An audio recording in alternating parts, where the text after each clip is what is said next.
पिछले क्लास में हम लोगों ने थोड़ी सी बेसिक बातें की थी और हमने जाना था कि मैकेनिज़्म क्या होता है, और ये भी हम लोगों ने समझा कि इंडक्टिव इफ़ेक्ट क्या है, माइनस आई ग्रुप किसको बोलते हैं, प्लस आई ग्रुप किसको बोलते हैं। थोड़ा सा इसको और आगे लेकर के चलेंगे, इंडक्टिव इफ़ेक्ट को ही समझेंगे और एक बार फिर से रिकॉल करते हैं कि इंडक्टिव इफ़ेक्ट क्या था। तो इंडक्टिव इफ़ेक्ट एक ऐसा इफ़ेक्ट था जिसमें इलेक्ट्रोनिगेटिविटी डिफरेंस के कारण कार्बन कार्बन सिग्मा बॉन्ड में पोलैरिटी डेवलप हो जाता है। यहाँ पे समझने वाली बात यह है कि कार्बन कार्बन सिग्मा बॉन्ड का मतलब क्या हुआ। तो कार्बन और कार्बन सिग्मा बॉन्ड का मतलब अगर कार्बन और कार्बन दोनों सिंगल बॉन्ड से अटैच हो तो इस बॉन्ड को सिग्मा बॉन्ड बोलते हैं। अगर कार्बन कार्बन डबल बॉन्ड से अटैच हो तो एक बॉन्ड इसमें सिग्मा बॉन्ड होगा और एक बॉन्ड इसमें पाई बॉन्ड होगा। तो इस केस की बात नहीं हो रही है, यहाँ पे इस केस की बात हो रही है। जैसे CH3 CH2 CH2 Cl। अब इन दोनों एटम के बीच की इलेक्ट्रोनिगेटिविटी डिफरेंस के कारण ये इलेक्ट्रॉन डेंसिटी इधर शिफ्ट हो जाएगा, तो इस पे पार्शियल पॉजिटिव चार्ज आएगा। अब इस पे पार्शियल पॉजिटिव चार्ज आएगा तो इसको स्टेबल करने के लिए ये अपनी इलेक्ट्रॉन डेंसिटी को इसको शिफ्ट करेगा, तो इस पे और डेंसिटी कम होगी, इसके वजह से इस पे डेंसिटी कम होगी। यानी एक इलेक्ट्रोनिगेटिविटी डिफरेंस के कारण बाकी कार्बन कार्बन सिग्मा बॉन्ड में पोलैरिटी डेवलप होगी। इसी इफ़ेक्ट को हम लोग बोलते हैं इंडक्टिव इफ़ेक्ट। अब इसी बेसिस पे दो प्रकार के इंडक्टिव इफ़ेक्ट होते हैं, माइनस आई इफ़ेक्ट और प्लस आई इफ़ेक्ट। फिर हम लोगों ने देखा था कि माइनस आई इफ़ेक्ट उसको बोलते हैं वह ग्रुप जो इलेक्ट्रॉन डेंसिटी को क्या करे, विथड्रॉ करे। यानी अगर हम ऐसे ले लें CH3 CH2 CH2 NH2, ये क्या है, ये एक इलेक्ट्रॉन विथड्रॉइंग ग्रुप है, ठीक है। यानी ये इलेक्ट्रॉन डेंसिटी को डिक्रीज़ कराएगा। तो यहाँ पे पार्शियल पॉजिटिव, फिर इस पे पार्शियल पॉजिटिव आएगा और इस वजह से इसमें पोलैरिटी डेवलप हो गई। इस ग्रुप को हम लोग बोलेंगे माइनस आई ग्रुप। और यह तो माइनस आई इफेक्ट हो गया। प्लस आई इफेक्ट उसको बोलेंगे जो इलेक्ट्रॉन डेंसिटी को क्या करे, इंक्रीज करे, यानी वो इलेक्ट्रॉन को डोनेट करे, विथड्रॉ ना करे। जैसा कि हम लोगों ने देखा CH ये मिथाइल ग्रुप है, ठीक है। ये मिथाइल ग्रुप क्या करेगा, ये इलेक्ट्रॉन को डोनेट करेगा, न कि विथड्रॉ करेगा। तो इस ग्रुप को हम लोग बोलेंगे प्लस आई ग्रुप, ठीक है। अब इसी बेसिस पर इसके कुछ सीरीज हैं, ठीक है। सीरीज क्या है, वो डिक्रीजिंग ऑर्डर में, इंक्रीजिंग ऑर्डर में। तो वो उसका एक सीरीज आता है। जैसे हम लोगों ने रिएक्टिविटी सीरीज देखा था, वैसे इसका भी एक सीरीज है। उसको यहाँ पे मैं लिख देता हूँ पहले। देखिए माइनस आई इफेक्ट सीरीज जो है वो कुछ इस प्रकार से है, NR3+। इसको बोलते हैं टर्शियरी अमाइन। जब हम लोग क्लास 12th में अमाइन चैप्टर पढ़ेंगे तो उसमें यह हम लोग को देखना है टर्शियरी अमाइन। बस यहाँ पे अभी नाम हम लोग को याद रखना, बस इस चीज़ को रिमेंबर करना है अभी, ठीक है। ये NR3 हो गया, ये SR2+ हो गया, ये NH2 ये अमाइन हो गया, NO2 नाइट्रो ग्रुप हो गया, SO2R CN SO2AR COOH -F Cl Br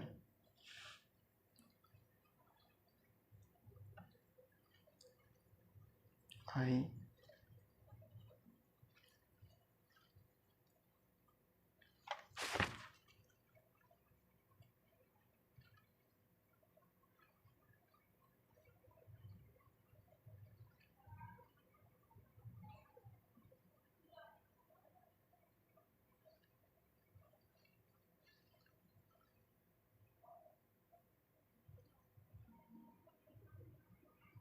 अभी इस चीज़ को बस हमको रिमेंबर करके रखना है, इस चीज़ को याद नहीं करना है। इसको एक बार दो बार देखेंगे या क्वेश्चन करेंगे तो ये खुद ब खुद याद हो जाएगा। अभी बस इसको रिमेंबर करना है। ये क्या है, ये माइनस आई इफेक्ट का सीरीज है। यानी इस ग्रुप के हिसाब से हमारे माइनस आई इफेक्ट के जो टेंडेंसी होगी उसको हम लोग कंसिडर करेंगे, ठीक है। उसी तरीके से प्लस आई इफेक्ट का भी एक सीरीज है, उसको भी मैं लिख देता हूँ।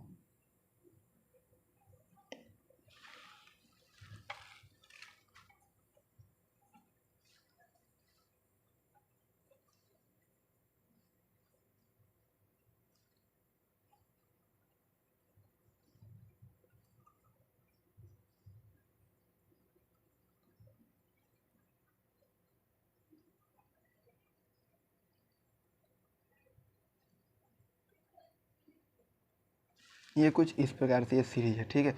इन चीज़ों को बस रिमेंबर कर रखना है अभी, बस यही, इसको याद नहीं करना, बस रिमेंबर करके रखना। इस चीज़ को कॉपी पे लिख लेना है और याद करते रहना थोड़ा थोड़ा, ठीक है।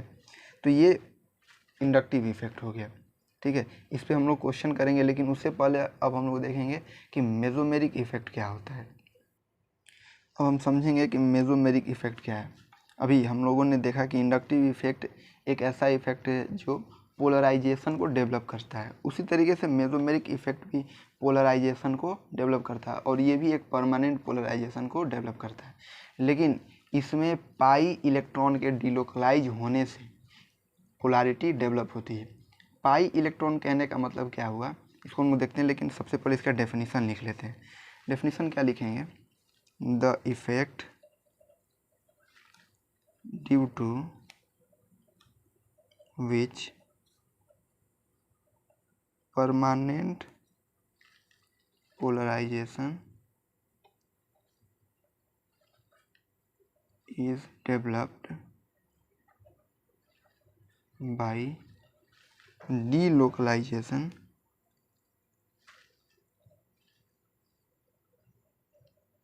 delocalization of lone pair of electrons और पाई बॉन्ड, ठीक है, in the conjugated system is called mesomeric effect। ठीक है, समझते हैं इसको, एक एग्जांपल लेकर के समझते हैं हम लोग। जैसे मेरे पास एक ग्रुप हो गया CH2CHOH, इस ऑक्सीजन के पास लोन पेयर है, और ये जो लोन पेयर है ये डीलोकलाइजेशन में पार्टिसिपेट करेगा। डीलोकलाइजेशन में पार्टिसिपेट कैसे करेगा, जब हम लोग रेजोनेंस पढ़ेंगे तो थोड़ा बहुत उसमें समझेंगे, लेकिन अभी बस इस चीज़ को आपको याद रखना है, जो मैं बता रहा हूँ उसको बस ध्यान से सुनते रहना है। ये जो लोन पेयर है वो यहाँ पे शिफ्ट होगा, और ये जो पाई बॉन्ड है ये इसके ऊपर शिफ्ट हो जाएगा, और ये कुछ इस तरीके से हो जाएगा।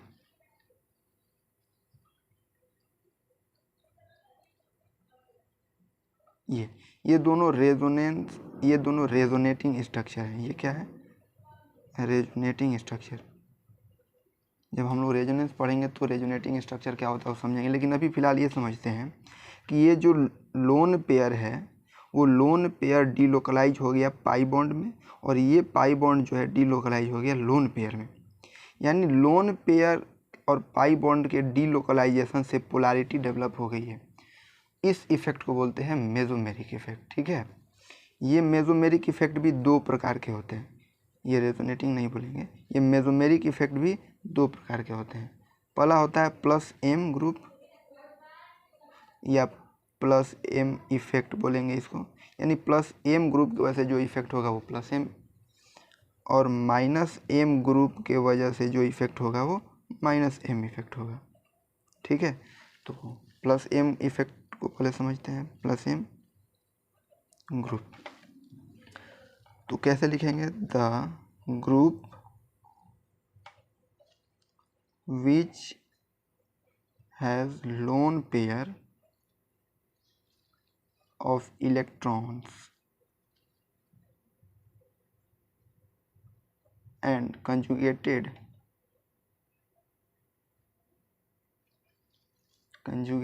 with carbon chain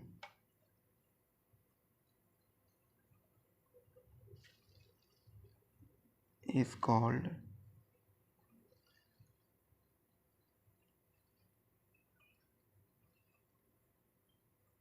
and effect is called plus m effect. समझते हैं इसका मतलब क्या हुआ, या फिर इसको हम लोग ऐसे भी लिख सकते हैं, the group which donates electron to the conjugated system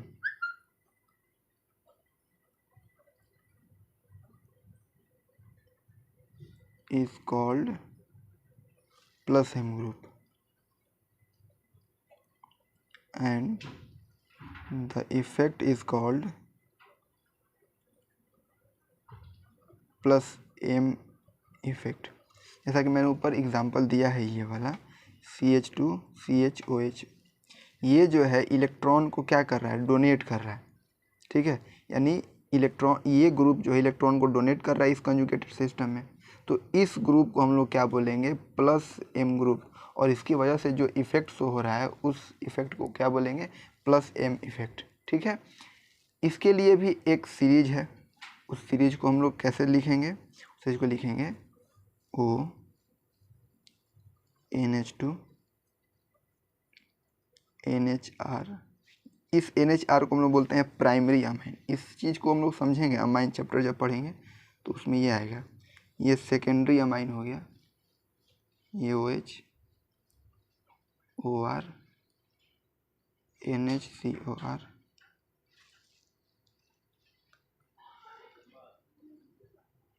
ये कुछ इस तरीके से ये सीरीज है, ठीक है। तो इसको हम लोग बोलते हैं प्लस एम ग्रुप। एक और एग्जांपल लेकर के समझते हैं इस प्लस एम ग्रुप को। मैं यहाँ पे लिखता हूँ CH2 double bond CH, CH double bond CH NH2। देखिए ये जो ग्रुप है, इस ग्रुप के पास क्या है, लोन पेयर है। ये लोन पेयर इस पाई में शिफ्ट होगा और ये पाई यहाँ पे लोन पेयर में शिफ्ट होगा, ठीक है। यहाँ पे ये यहाँ पे शिफ्ट होगा और ये यहाँ पे शिफ्ट होगा। तो इसका रेजोनेटिंग स्ट्रक्चर कैसा हम लोग बनाएंगे, CH2 CH double bond CH CH double bond NH2, और यहाँ पे पॉजिटिव चार्ज है। देखिए ये जो लोन पेयर है ये पाई बॉन्ड में शिफ्ट हो गया और ये जो पाई बॉन्ड था यहाँ पे वो यहाँ पे शिफ्ट हो गया और यहाँ पे जो पाई बॉन्ड था वो यहाँ पे लोन पेयर में शिफ्ट हो गया, ठीक है। तो ये जो ग्रुप है वो क्या कर रहा है, इलेक्ट्रॉन को डोनेट कर रहा है इस कंजुगेटेड सिस्टम में। तो ये जो ग्रुप हुआ वो प्लस एम ग्रुप हुआ और इस ग्रुप की वजह से जो इफेक्ट शो हो रहा है उस इफेक्ट को हम लोग क्या बोलेंगे, प्लस एम इफेक्ट, ठीक है। ये इतना है प्लस एम ग्रुप में, ज़्यादा टफ चीज़ नहीं है, बस ध्यान देने की चीज़ है, ठीक है। इसके बाद हम लोग देखेंगे माइनस एम ग्रुप क्या होता है, ठीक है। एग्जांपल ये क्लियर हो गया, डेफिनेशन क्लियर हो गया। देखते हैं माइनस एम इफेक्ट क्या है। अब हम लोग समझते हैं कि माइनस एम ग्रुप क्या है, ठीक है। माइनस एम ग्रुप हम लोग इसको लिख सकते हैं कि the group, plus M group में क्या था, इलेक्ट्रॉन को डोनेट कर रहा था। इसमें क्या होगा कि इलेक्ट्रॉन को विथड्रॉ करेगा। The group which withdraw electrons from the conjugated system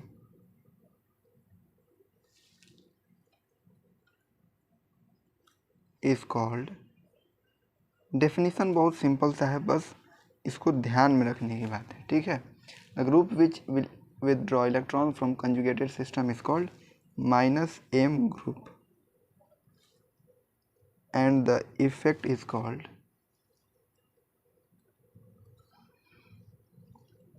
minus m effect। जो ग्रुप कंजुगेटेड सिस्टम से इलेक्ट्रॉन को विथड्रॉ करने की टेंडेंसी रखता है उस ग्रुप को हम लोग क्या बोलते हैं, माइनस एम ग्रुप, और इसकी वजह से जो इफेक्ट होगा उसको क्या बोलेंगे, माइनस एम इफेक्ट। एक एग्जांपल लेकर के देखते हैं हम लोग। CH2 double bond CH N double bond O और ये कोऑर्डिनेट बॉन्ड है। ये यहाँ से क्या हो रहा है, हम जानते हैं कि नाइट्रोजन जो है वो 3 बॉन्ड बनाता है और 2 इलेक्ट्रॉन लोन पेयर के रूप में रखता है, लेकिन यहाँ पे तो 4 बॉन्ड बना है। इसका मतलब कि इसके पास जो है एक पॉजिटिव चार्ज आना चाहिए यहाँ पे, तो ये जो इलेक्ट्रॉन है वो यहाँ पे शिफ्ट हो जाएगा। ठीक है, यानी इलेक्ट्रॉन को क्या कर रहा है, ये विथड्रॉ कर रहा है। अभी यहाँ पे ये पॉजिटिव चार्ज आएगा नहीं, जब ये कोऑर्डिनेट बॉन्ड जो है ये कोऑर्डिनेट बॉन्ड पूरी तरीके से इस पर शिफ्ट हो जाएगा तो इस पर पॉजिटिव चार्ज आएगा। लेकिन फिर भी इसकी टेंडेंसी है 3 बॉन्ड बनाने की, लेकिन इसके पास 4 बॉन्ड है, तो इसके पास इलेक्ट्रॉन की कमी है। तो ये क्या करेगा, इलेक्ट्रॉन को विथड्रॉ करेगा, और इसकी इलेक्ट्रोनेगेटिविटी भी ज़्यादा है इस कार्बन से, तो ये इलेक्ट्रॉन को क्या करेगा, अपनी तरफ विथड्रॉ करेगा। तो ये जो ग्रुप हुआ, इस ग्रुप को हम लोग क्या बोलेंगे, -m ग्रुप। और ये इलेक्ट्रॉन जो है इलेक्ट्रॉन डेंसिटी को डीलोकलाइज कर रहा है, यानी इस पाई बॉन्ड वाले इलेक्ट्रॉन को शिफ्ट कर रहा है, यानी डीलोकलाइजेशन ऑफ पाई बॉन्ड। तो इस ग्रुप को हम लोग क्या बोलेंगे, -m ग्रुप, और इसकी वजह से जो इफेक्ट होगा उसको क्या बोलेंगे, -m इफेक्ट बोलेंगे। बहुत ही सिंपल सा है। इसके लिए भी एक सीरीज है, ठीक है, मैं उस सीरीज को लिख देता हूँ। तो ये जो सीरीज है ये -m ग्रुप का सीरीज है। इस ऑर्डर में जो ग्रुप्स हैं वो -m इफेक्ट को शो करेंगे। ठीक है, अब इस पे हम लोग को क्वेश्चन करना है। क्वेश्चन करेंगे तभी क्लियर होगा, क्योंकि ऑर्गेनिक केमिस्ट्री क्वेश्चन का ही खेल है। जब तक क्वेश्चन नहीं करेंगे ऑर्गेनिक केमिस्ट्री समझ में नहीं आएगा। जितना ज़्यादा क्वेश्चन करेंगे ऑर्गेनिक केमिस्ट्री हमको उतना ही ज़्यादा क्लियर होगा। ठीक है ना, तो हम लोग कुछ क्वेश्चन करते हैं और कंपेयर करने की कोशिश करते हैं कि कौन से ग्रुप में ज़्यादा -m इफेक्ट शो हो रहा है, किस में +m ज़्यादा शो हो रहा है। ठीक है, एक नोट करने वाली बात यहाँ पे ये है, इस चीज़ को नोट कर लीजिएगा कि जहाँ पे -i इफेक्ट होगा वहाँ पे -m इफेक्ट ज़रूर होगा। ठीक है, लेकिन जहाँ पे +i इफेक्ट होगा वहाँ पे -m इफेक्ट भी हो सकता है और +m इफेक्ट भी हो सकता है। इस चीज़ को नोट कर लेंगे हम लोग, क्योंकि ये काफ़ी इम्पोर्टेंट है। ठीक है ना, एक क्वेश्चन करते हैं हम लोग। क्वेश्चन ये है, ये मेरा पहला स्ट्रक्चर है और ये मेरे पास, सॉरी यहाँ पे H होना चाहिए और ये OH। ठीक है, ये मेरे पास 2 स्ट्रक्चर्स हो गए। मुझे बताना ये है कि किस स्ट्रक्चर में -m इफेक्ट ज़्यादा शो हो रहा है। ठीक है, तो देखते हैं। देखिए, ये भी इलेक्ट्रॉन को विथड्रॉ करने वाला है, ये भी इलेक्ट्रॉन को विथड्रॉ करने वाला है। ठीक है, यानी दोनों ग्रुप जो है इलेक्ट्रॉन विथड्रॉइंग ग्रुप है। तो अगर विथड्रॉइंग ग्रुप है तो -i इफेक्ट तो होगा ही। अब कंपेयर करना है कि -i इफेक्ट किसका ज़्यादा होगा। तो देखिए, यहाँ पे लोन पेयर है, यहाँ पे कोई लोन पेयर नहीं है, तो ये जो पाई बॉन्ड है ये यहाँ पे नहीं, इसको शिफ्ट नहीं करेंगे क्योंकि यहाँ पे कोई आगे में बॉन्ड नहीं है। ठीक है, इसको शिफ्ट नहीं करेंगे। ये यहाँ से बस इलेक्ट्रॉन डेंसिटी को विथड्रॉ कर रहा है, लेकिन यहाँ पे विथड्रॉ तो कर रहा है, लेकिन ये जो लोन पेयर है वो कंजुगेशन में है। कंजुगेशन में है, इसका मतलब इसका एक रेजोनेटिंग स्ट्रक्चर ये ऐसे बनेगा, O- और यहाँ पे डबल बॉन्ड OH, ये प्लस हो गया।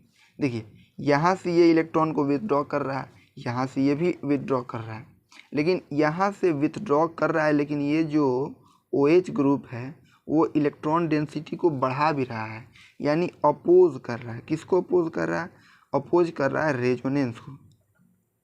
यानी एक तो इलेक्ट्रॉन डेंसिटी को ये डिक्रीज करा रहा है, ठीक है, लेकिन इधर से ये इसको इंक्रीज भी करा रहा है, तो नेट क्या होगा, इससे तो कम डिक्रीज होगा। यानी इलेक्ट्रॉन डेंसिटी को इधर डिक्रीज करा रहा है, ये भी डिक्रीज करा रहा है, लेकिन ये रेजोनेंस की वजह से उस इलेक्ट्रॉन विथड्रॉइंग टेंडेंसी को क्या कर रहा है, अपोज कर रहा है। तो इसकी जो इलेक्ट्रॉन विथड्रॉइंग टेंडेंसी हुई वो कम हो गई इसके इफेक्ट।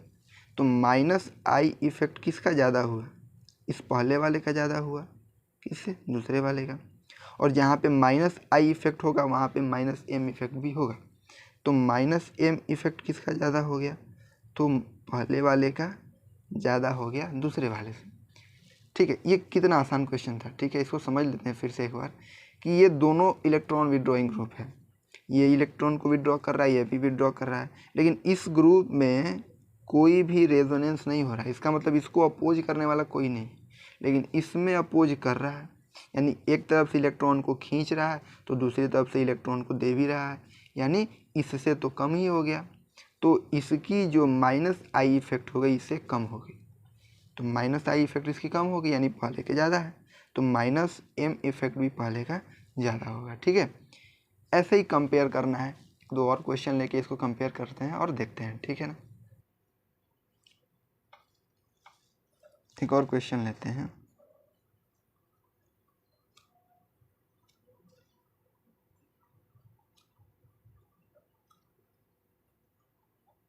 ठीक है, ये मेरे पास दो ग्रुप हो गए। ठीक है, ये भी इलेक्ट्रॉन विथड्रॉइंग ग्रुप है, यानी ये भी इलेक्ट्रॉन को विथड्रॉ करेगा, ये भी इलेक्ट्रॉन को विथड्रॉ करेगा। ये दूसरा नंबर फिगर हो गया मेरे पास। अब देखते हैं, इलेक्ट्रॉन को विथड्रॉ कर रहा है दोनों। इस केस में पहले वाले में अगर बात करें हम, अगर बात करें नाइट्रोजन और ऑक्सीजन में से इलेक्ट्रोनिगेटिविटी ज़्यादा किसकी है, तो ऑक्सीजन की इलेक्ट्रोनिगेटिविटी ज़्यादा है। यहाँ पे नाइट्रोजन की इलेक्ट्रोनिगेटिविटी ज़्यादा है, ये इलेक्ट्रॉन को विथड्रॉ करेगा, लेकिन यहाँ पे ऑक्सीजन है, यानी नाइट्रोजन से भी ज़्यादा इलेक्ट्रोनिगेटिव है, तो ये इलेक्ट्रॉन को मोर स्ट्रांगली अपनी तरफ क्या करेगा, विथड्रॉ करेगा। तो इलेक्ट्रोनिगेटिविटी के फैक्टर से हम लोग यहाँ पे देख सकते हैं कि CN ग्रुप से NO2 ग्रुप है वो ज़्यादा इलेक्ट्रॉन विड्रॉइंग ग्रुप है, क्योंकि नाइट्रोजन से ऑक्सीजन की जो इलेक्ट्रोनिगेटिविटी है वो ज़्यादा है, तो ये ज़्यादा स्ट्रांगली इलेक्ट्रॉन को विड्रॉ करेगा। तो माइनस आई इफेक्ट किसका ज़्यादा होगा, तो माइनस आई इफेक्ट दूसरे का ज़्यादा होगा पहले से, और जहाँ माइनस आई इफेक्ट होगा वहाँ पे माइनस एम इफेक्ट भी होगा। तो माइनस एम इफेक्ट किसका ज़्यादा हो गया, दूसरे वाले का, किससे, पहले वाले से। एक और क्वेश्चन लेकर के इसको समझते हैं। मेरे पास ये एक है पहला, ये C है, और एक मेरे पास हो गया NH2। देखिए, इस केस में भी लोन पेयर है, इस केस में भी लोन पेयर है, ये दोनों विथड्रॉइंग ग्रुप है, ये दोनों इलेक्ट्रॉन विथड्रॉइंग ग्रुप है। ठीक है, दूसरा फिगर हो गया। इसमें भी रेजोनेंस हो रहा है, इसमें भी रेजोनेंस हो रहा है, लेकिन ये दोनों इलेक्ट्रॉन विथड्रॉइंग ग्रुप है, दोनों में रेजोनेंस हो रहा है, तो यहाँ पे फैक्टर क्या होगा, इलेक्ट्रोनिगेटिविटी।